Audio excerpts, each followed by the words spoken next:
Summer 1501. Tabriz. Ismail I was 14 years old. When he passed through the city gates, the crowd fell silent. In the eyes of those who stared at the boy's face, hope and doubt mingled together. 14 years old, still young enough to be called a child. But in his eyes, there was no hesitation. Those who supported him were warriors called the Qizilbash. It means redheads. Their caps bore 12 folds, symbolizing the 12 imams they believed in. They didn't see Ismail as just another king. Some followers worshipped him as a superhuman savior. According to records, Qizilbash soldiers were ready to die for Ismail.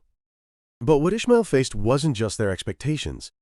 At that time, Iran was predominantly Sunni. Though regional differences existed, for generations people had followed Sunni teachings. They prayed in mosques, believed the words of clerics, and now a 14-year-old boy was about to change everything. Ismail knew what this decision would mean. That night, his advisors objected. This will spark revolt among the people. Tabriz has a large population, most of them Sunni. It's too soon. On the desk lay a draft declaration. Twelver Shia Islam shall be the state religion. But according to records, the boy king showed no hesitation. Ismail answered, "God is with us. There is nothing to fear." He believed himself to be God's messenger. Doubt had no place within him. His pen touched the parchment. Twelver Shia Islam shall be the only religion of Persia. That signature decided 500 years of fate. The next morning, Tabriz Square, Ismail proclaimed, "From this day forward, Persia shall be a Shia nation." The Qizilbash warriors erupted in cheers. But in the crowd, some remained silent. Fear, confusion, anger. Ismail saw it all. And so the Shia conversion policy began. Mosque by mosque, Sunni clerics were expelled. Shia clerics replaced them. Methods of prayer changed. Words of worship changed. The leaders they must believe in changed. In some regions it came with force, expulsion, violence.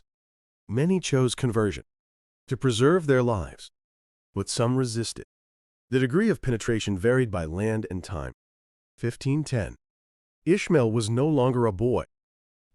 On the battlefield, he crushed the Uzbek Safavid dynasty.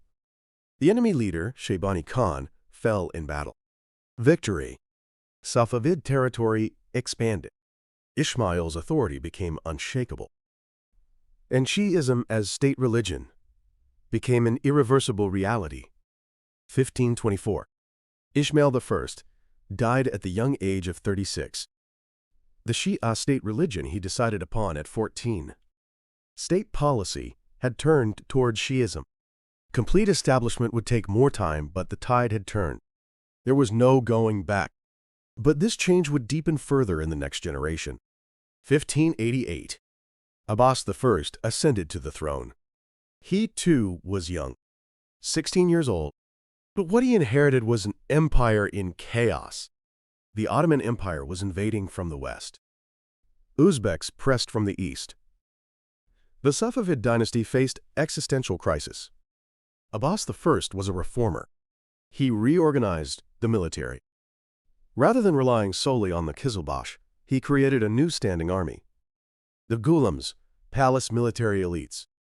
Many were converts from the Caucasus who swore direct loyalty to the Shah. He reformed administration too. 削減した地方権力を補い、中央集権を強化した. Abbas I was remaking the empire. But Abbas I didn't just change the military and administration. He invited Orthodox jurists from places like Lebanon.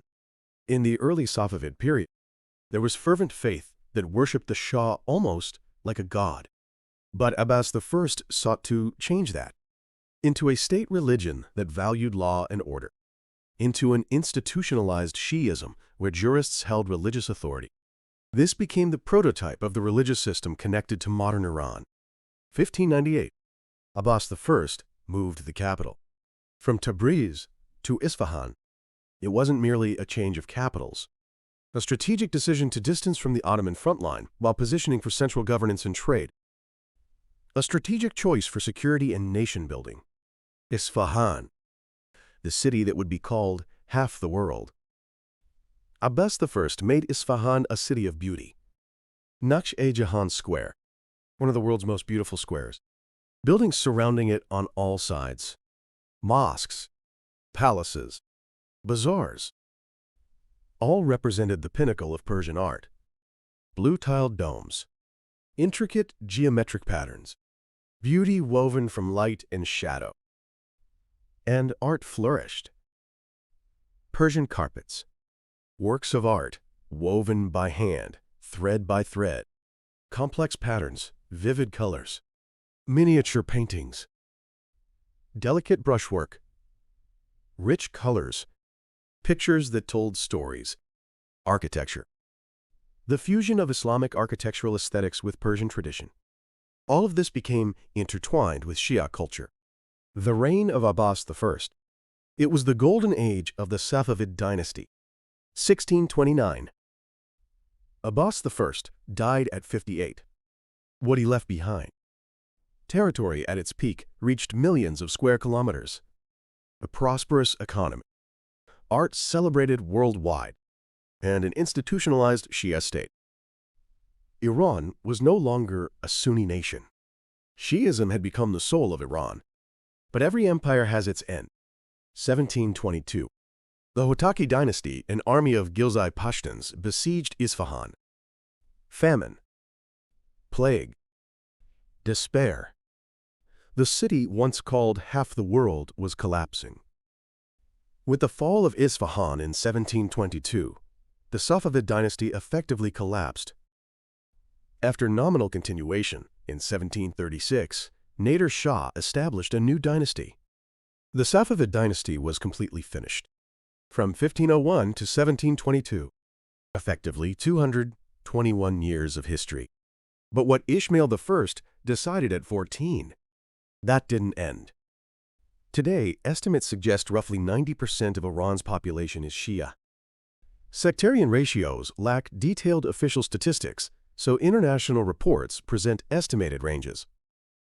Sunnis are a minority, but tend to reside in concentrated communities in peripheral regions. In 1501, Sunnis were the overall majority. 500 years later, that situation completely reversed. The decision Ismail I made at 14. It determined the fate of modern Iran. Ismail I chose Shiism. It was a high-risk decision. Abbas I institutionalized that decision, reinforcing it with art and culture. What they created, it wasn't just a religion. National identity. Shared history among the people. A source of pride. Shiism became the soul of Iran. History can begin with one person's decision. A 14-year-old boy made a choice that might turn the majority against him. Advisors opposed him. But he didn't hesitate. 500 years later today, that decision defines Iran. What if Ismail had chosen the safe path? What if he had followed the majority?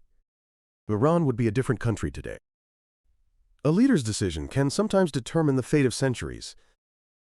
So I ask you, when making decisions without knowing the future, what should you believe in? Is following the majority opinion always right? If your beliefs conflict with the vast majority of your nation, how would you decide? Share your thoughts in the comments. I'm deeply grateful you stayed until the end today.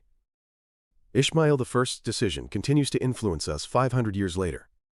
How long can one person's choice remain carved into history?